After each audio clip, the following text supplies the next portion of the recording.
Hey, welcome back. Hopefully you've watched part one where we go through all of the settings that I use for my GoPro. It really does help to set the GoPro up because you get the best possible file that you can. When you output it to YouTube, it just looks as good as it possibly can. Again, this is just my process. Everyone will probably have a slightly different process. This is what works for me. So if you're curious, let's take a look. Let's dive right in and see what happens. So first thing, I've imported everything into Final Cut Pro. Now, this process is the same for whatever you use. So whether it's Premiere Pro or DaVinci Resolve, which is a free piece of software that's really good if you're kind of just curious and starting out. Actually, it's used in commercial applications, so it's really, really powerful.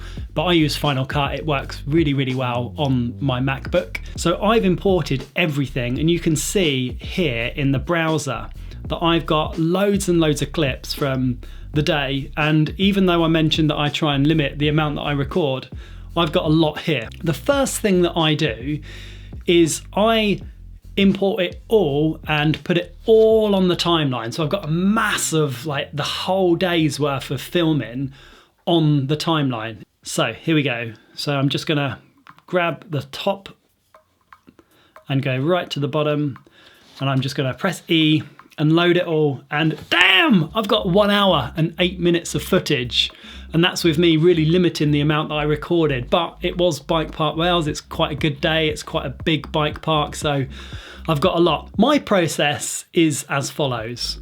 Firstly, I load it all onto the timeline. Secondly, I color grade it and correct it, and I apply that correction that I've made on one clip and I paste it on everything, and then I start editing it down. Absolute max is 20 minutes because let's face it, everyone's time is precious. Asking someone to watch a 20-minute plus video, it's a lot. Unless it's super, super engaging, I would suggest sticking somewhere around the 10-15-ish minute. Again, that's just a ballpark, but from my experience, that is kind of what works on YouTube. So once I've loaded it in, first thing I'm going to do is start color grading it. And it sounds difficult, but I'm going to show you exactly how I do that. It's quite a wide view because it's GoPro. Even though it's set on wide, it's too wide. I'm too far away from the camera and I need to fix that. Just while I'm editing, you can see all of my clips are just over here on the left-hand side. Because I've loaded those all to the timeline, I'm actually going to change that view because I'm not really bothered about that for now. So I'm just going to click this, and that's just expanded the screen so I can see, the preview just here. I can see all of my effects just over this side. And this here, if you're not familiar with this is one of the video scopes. It's the Luma scope. Essentially, you get a range between 0 and 100, and that represents absolute black or absolute white. So 0 is absolute black on your video and 100 is absolute white. Effectively, we are trying to get all of the color, all of the detail between 0 and 100. But firstly, I'm going to correct the fisheye. So what we're going to do is we are going to grab the Alex 4D wide angle fix, and I'm going to apply that to this clip, and you just check the difference. There you go. So let me turn that off and then we put it back on again. Can you see how it corrects the edges? It flattens out the image and it kind of pulls the edges outwards, so you lose some of that fisheye effect. And I much prefer it like that because it does look more natural. There's something else that I'm going to do. I'm going to zoom in slightly because I still am quite far away.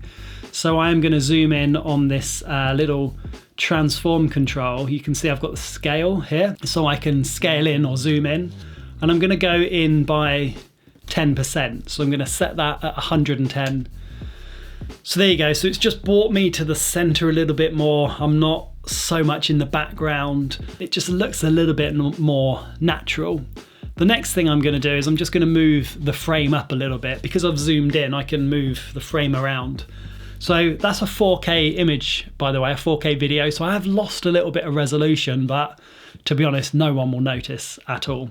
So here we go. Just move the frame up a little bit. Boom, click done. Original, fixed. much, much better. So there you go, we've sorted out the distortion in the edges. Next, I'm going to do a little bit of color correction. The image is really flat. So what I want to do is I want to add a little bit more contrast to it. So I'm going to go up to my color board and I'm going to go to color curves on Final Cut, and this here is the luma. It's essentially our exposure. So I can drag this up and drag this down and you can see what happens to the image. But I'm going to put a standard light, it's called an S curve. Essentially it increases the highlights and brings down the midtones and the shadows a little bit. Because it is quite dark, I don't want to bring down the shadows too much or add too much contrast. These are just real small corrections, and they may seem really insignificant now, but actually when you start adding them onto each other, they do make a bit of a difference. Next thing I'm going to go to is the color wheels, and because it's shot in GoPro flat, it doesn't apply any saturation when you're recording it. So I'm going to add a fair amount of saturation into the image. There's not a lot of colour in here anyway because it is in the car, it is quite grey outside, but we'll see the difference that makes when we apply it on a clip where we're outside riding and you've got the blue sky. But I've added in a bit of saturation, and I can also go in and darken up the shadows a little bit. So you can see over here, I'm just getting towards that kind of zero line. I just want to stay careful. I don't want to go too low and create too much under that zero because that won't actually show in the final video. And I'm going to bring the midtones up ever so slightly. Here we go. I'll show you. If I do that a lot, you'll see quite a drastic effect. But I'm just going to bring it up a tiny little bit to bring a little bit more depth to the image. So you're not losing a lot, because I think in this kind of lower third, just around here, you're losing quite a lot of detail where it's so dark. So I've just brought that up a tiny little bit. Touch down, there we go. So off, on, off. Look at the difference. It makes a massive difference, doesn't it? So there's a couple of other things that I do. I'm going to put on another effect, and it's called teal and orange. Now essentially what it does is it just adds a little bit more character to your image. It adds a little bit of blue or teal into the shadows and a bit of orange in the highlights. Again, it's really subtle, but it's a classic effect that's used in a lot of films, and we're just going to add it. When I put it on, it'll look like crazy because it applies it at a real high level, but we're going to dial it right back down so it's just a real subtle effect that you can just about notice. So look at that, it adds in a big amount of that at 50, the default, and I normally dial it right back down to about between 15 and 20. You can see here when I've added it in, it's taken my exposure to above 100. So I'm going to bring it right back down here, and I'm going to protect those highlights so it's not blowing out all of this area just here. There's two more things. I add a little bit of sharpness to it because it is on low on the GoPro, and I like to just add in the default amount of sharpness, which on Final Cut it adds in that effect at 2.5. You can dial it down a little bit. I wouldn't go any higher than that because then it starts to look really like digital and video-y. And then finally, I add in a voice over enhancement. So this is normally made for like podcasts or if you're talking over a clip, but it's got a few different effects in. It's got a compressor, so it compresses all the frequencies to within a certain range that work really well when you're listening back. It's got certain frequencies as well that it boosts that are voice frequencies. So it just makes it sound a little bit richer. I've not got the deepest, bassiest voice anyway, so I kind of need all the help that I can get. And it just smooths it all out. It just gives it some nice warm tones to it. There we go. So that clip there, I'm quite happy with. I like how it looks. It's not perfect, but it looks much better than it does, don't you think? Let me turn off all those effects. It's just horrible and dull and grey, and then pop the effects on. Let me show you it without the zoomed in as well, and then with the effects added into it. There we go. That just looks so much better. For a GoPro, there's the original, really flat, really zoomed out, and there's the fixed, color corrected, all that kind of fisheye stuff disappeared, and we've got a clip that looks pretty usable. Now what I'm going to do is I'm going to copy that. So on a Mac it's Command and C, and I'm going to select all of the clips that I'm driving in the car, which is like 5 minutes worth, and I'm going to paste it by pressing Command Shift and V. And essentially that effect is then placed over all of the clips. So we only have to really do that once, and I know that seems quite a lot of faffing around, but once you've done it a few times, that takes a couple of minutes max. So I'm going to do that same thing again. I'm going to paste that over all of the clips that I'm using that handheld camera, because it's the same camera I've just taken from my dashboard. It's that camera there. So all the settings are exactly the same. I've just taken it out of my car and I've started filming. So you can see Adam here, we're talking about the 3 bikes that we're testing, and we're just talking about the day, but I'm going to paste over that effect that we had. So I can see, because the environment changed, it's outside, it's sunny, I'm going to need to do a little bit of work to the exposure. And I'm going to go into the color wheels and I'm going to bring down the shadows. I'm going to bring down the midtones as well. And actually, I don't think I need to be scaled all the way into 120, so I'm going to take it back to 110. Just take a look at that. Now, let's turn the effects off. Really flat, really dull. And don't forget, these are the same effects that we created from the in-car shot that we've just pasted over the outside shot. I just want to create a little vignette to darken down the edges ever so slightly, so the person that I'm talking to becomes a bit more of a point for your eyes to go to. Again, in Final Cut, I'm just going to drag on this vignette, and this is a real subtle effect. Can just help draw your viewer's attention to the center of the frame, before and after, before and after. Real subtle amounts here, and you would barely even notice, even if you were looking for it, that effect's there, but it's just enough just to help bring the viewer's eyes into the center. You can see, pointing at Adam,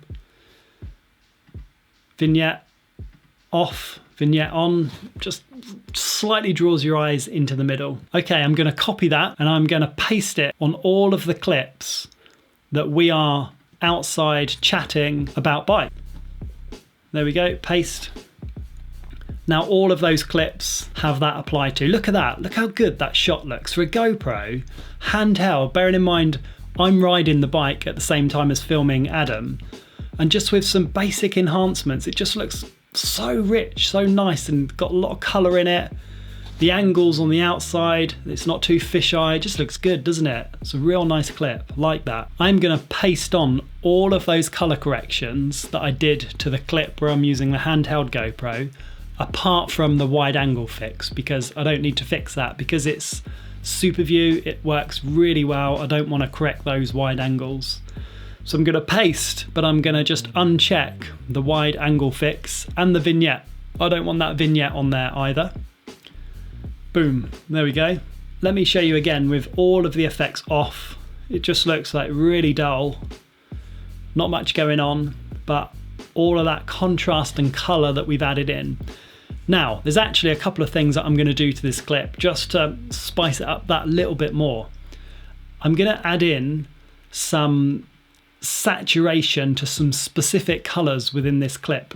On this drop down, you're just going to add in a hue and saturation curve adjustment. And I'm going to use this little dropper here. And what I want to do is I want to make this blue of this bike, because it is a real rich blue, I want to make it pop a little bit more. So I'm going to grab my little eyedropper tool.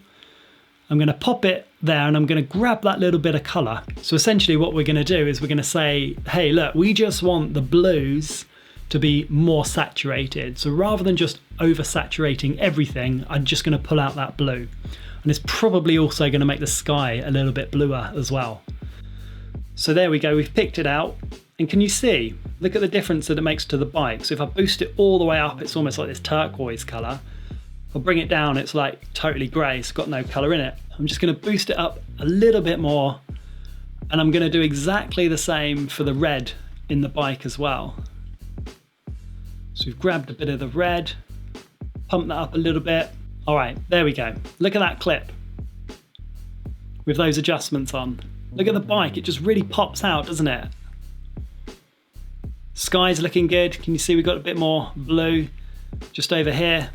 And that is it really. It's just those adjustments. It looks quite a lot, but it radically transforms your image. And because we've got the GoPro recording flat, it's recording the most amount of dynamic range possible within these clips. So I really like that. So what I'm gonna do is I'm gonna copy all of those effects from that one clip, easy, just Control and C, and I'm gonna paste them onto all of the riding clips. And that effect will be pasted onto everything. Now it will require, because of the way that the light changes, the sun might come out, some manual adjustments, but I'm gonna save that all to the very end. Okay, so we've got on our timeline all of our clips laid out and they're all color graded, they're all fixed, they don't look too GoPro-y. What do you do with all of this stuff to create a movie that has some kind of story? And the story really is the key to everything, because otherwise it's just loads of footage of you riding a bike, and unless you're a pro or an elite bike rider, it's honestly quite boring. So what you are trying to do is get the absolute best bits of your best bits in the video. Try and create some kind of story to it as well. So this whole day was me and a couple of other guys, John and Adam, going to Bike Park Wales, and we were testing a few bikes, and I knew that that would create some good footage, some good banter, and we would get a video out of it that would be hopefully quite entertaining. As it happens, John had a really big crash like towards the beginning of the day, and he's such a good sport. He said, just use it in your video. The key to creating an engaging video is to have some kind of, you need some kind of flow to it. So I really like to break down riding clips with a bit of piece to camera, us talking.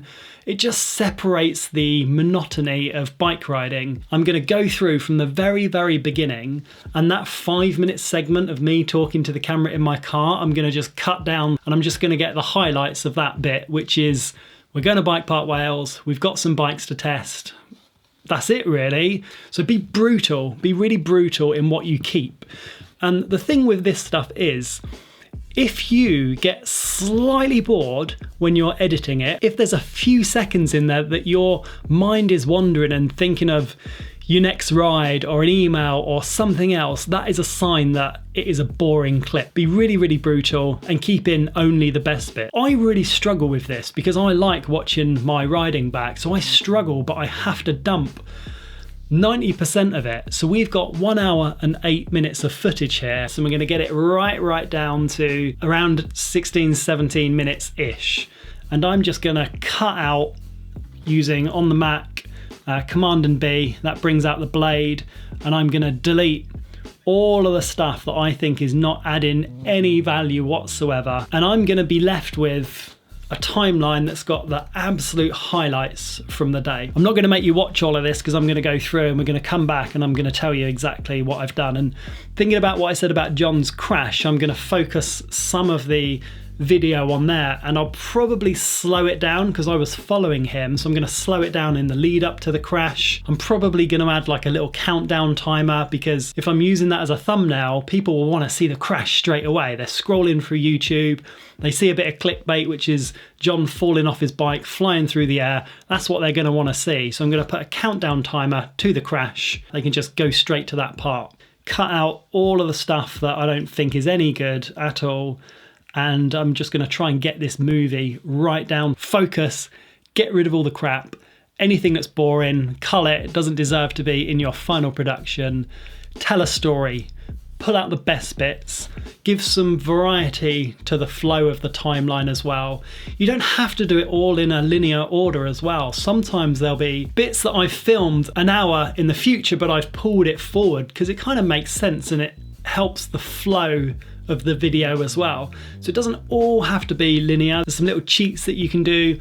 I've even filmed bits after the fact, like when I've got home and filmed an introduction when I've got home, and yeah, it's kind of cheating a little bit, but no one really knows other than you guys because I'm telling you now. But don't feel like it all has to be linear in the order that it all happened. So my tricks are cull as much as you can, put some good stuff right at the beginning, get something that the video is about, featuring somebody or an item or an object or a place, and give it a bit of a beginning, a middle and an end. It's classic, basic kind of storytelling really. What is the video going to be about?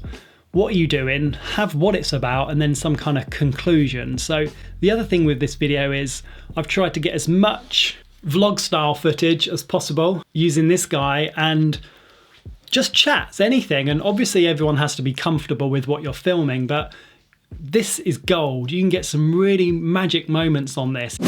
I have spent ages editing it down. So I've got 19 minutes 51 of footage. The story of this is we are going to Bike Park Wales. We're testing 3 e-bikes and I want to get Adam's opinion of what one he likes. He's never ridden any of these before, and it's just nice to have like a real informal discussion on anecdotal thoughts and feedback. So that's how I've introduced it. In my car, I'm talking about the journey, what we're going to do and how we're going to test them. I've added a little bit of music to that as well, just to really subtly give it a little bit more ambience, rhythm and a bit more flow to it. So I use Epidemic Sound, which a lot of creators do. It's really good. Loads of original music. It's all royalty free. So as long as you're subscribed, you can use those tracks in your video. So if you want to, you can watch this actual video. It will be on YouTube and you can see how it feels, and you can listen out for some of the audio tracks and when I use it and when I don't use it, because it's not across the whole video, but it's across different sections. I'll show you here. So just as I'm introducing it, I've got the audio track just playing at the bottom. And then when we are talking about the day, this is just as we've got to Bike Park Wales, I've just put a little bit of an audio track along the bottom, and you can see the volume ramps up when I'm actually hitting some of the trail. So you can hear my bike, you can hear a bit of a beat in the background, and then it kind of fades off a little bit. And then you can see, look, we're hitting some of the trails. Then we're having a little bit of a chat about that trail that we've just done. And here, Adam is talking about the Mondraker, and I actually had some footage of it and some photos that I've taken. So I've overlaid that over the top. So you as a viewer can see exactly what he's talking about. He's talking about the bike. I didn't have any footage of it there, but I had some footage that I'd pre-recorded that I just layered over the top, and that helps give some context to you, the viewer, because you're hearing him talk about it and you're seeing the bike on the screen, kind of B-roll, that's what it's called. And after we finished talking about that, having a bit of a laugh, bit of banter or whatever, then we go on to the next trail, which is called Hot Stepper, and you can see I've popped this title over the top. These are just little plugins. You can use the built-in ones that are in Final Cut, and that just helps the viewer understand the trail that we're on, because what happens is in the comments in YouTube, people will say, hey, what was that? I'd like to go and try that bike, or what was the trail? It's just good. And it's just a bit of polish, isn't it, to the actual video. These trails are probably 4, 5, 6, 7 minutes long, and I've cut them down into about 30 to 40 seconds each. So these are just the highlights of the trail, because watching me ride for 4 minutes on one trail is boring, let's face it. And then same kind of thing afterwards, just us having a chat about our fitness actually we were talking about there, because Bike Park Wales is a bit different to regular trails. You need a bit more fitness because you're going downhill more. A bit of music in the background, you can see I'm using that track just there. And you can see all these cuts, they're really, really short and sharp cuts. I don't keep in like I try and skip any camera movement, or if I'm panning between 2 people, I'll chop that out. By the way, this is just stuff that I've learned. I don't even know if this is the right way to do it, but I just find it's more compelling when I'm watching it back done this way than if I leave all that crap in. So you can see this conversation, I've got 1, 2, 3, 4, 5, 6, 7 cuts in the space of, I don't know, 1 minute there. And then I'm holding the camera out as I'm talking to myself on the bike. So I'm holding this one out just like that, riding along one-handed, talking about that Merida, and I've got a photo again that I've used just over the top so you as a viewer can see the bike that I'm riding. But here I'm just turning it around and filming Adam, and I've just cut all of those clips together as quickly and as snappily as I can. And then what happens is we're about to hit one of the trails, and this is around about the time when John has that stack. So just before we rode that trail, we were talking about riding at 90% of your ability 100% of the time. Right at 90%, 100% of the time. Yeah. Ironically, after this, John fell off and it was a really, really fast fall. So this is where I put seconds to impact, and it counts down to when John falls off the bike. And what I've done is I've properly like milked this. I've slowed it down. I've freeze framed a couple of bits. I've dropped the music. I've dropped all the sound. There you go, another freeze frame. And it just helps amplify that bit that John did and that fall. And then we have a conversation about it afterwards. You can see the amount of cuts that I've got in there.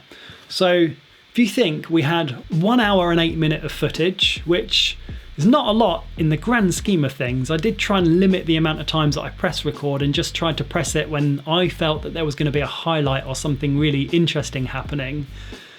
And I've cut it down with lots of repeated slow motion bits and got it down to around 19 minutes. So that's what I mean. You have to be really, really brutal in your editing to cut it down and get the best possible bits. I think it is Top Gear or the Grand Tour. They have something like a 200-to-1 ratio of footage. Every 1 minute took 200 minutes of filming. So it's incredible when you think of it, isn't it? That some of the big productions, how much footage they get and how little of it is actually used. So once I have my 19 minutes of timeline, I've added in afterwards the music for a bit of dramatic effect, a bit more ambience. I've added in the title, and right at the very end, we've just had our ending, our conclusion to the story.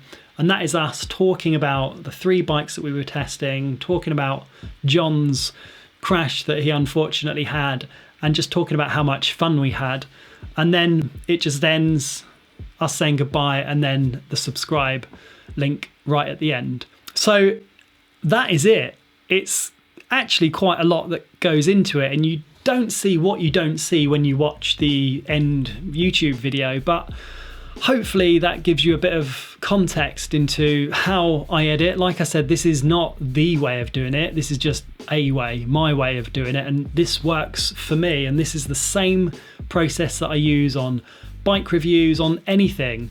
So the keys are: have your GoPro set up correctly, limit the amount of footage that you record to save you all of that work later, add it all to the timeline, color grade one piece and get it all corrected, and then paste it over all of the clips that use the same camera and the same settings, and then edit it down, edit out 90% of the crap, because if you get bored of it, you're guaranteed everyone else will be bored of it before you. Add in some polish, and that's music, titles, a bit of rhythm, and make sure you're cutting your footage up with a variety. Even if it's just, if you're not comfortable talking to the camera, you going past the GoPro that you've laid down on the ground before, or a different angle. You've got the beginning and the middle of the end of your story to tell, or if you just want a short clip, you can skip all that and just have riding footage. But the most important part, in my opinion, is the story and the way that you tell it and the way that you present it. All of the grading and all that stuff is actually secondary. So I would focus on the rhythm and the cadence and the storytelling and the pace of your movie, and then all of that color grading stuff is probably, well, it is secondary to all of that. But look, hopefully that helps. If you do find it beneficial, let me know your comments and your feedback down below. I'm really interested to see other people's workflow, and it'd be really cool if you could share yours or what you do differently to this. Take care, thanks for watching, see you next time.